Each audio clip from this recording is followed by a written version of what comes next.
अपने वचनों के द्वारा प्रभु ने हमको आशीषित किया है।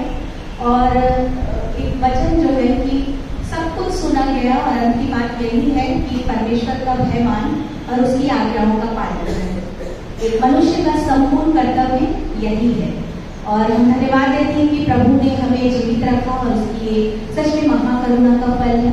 इसी गीत को लेकर मैं आपके सामने इस गीत को गाऊंगी और परमेश्वर की महिमा के लिए और हम सब के लिए इन गीतों को वचनों से ही लिया गया है, तो मैं धन्यवाद देती हूँ।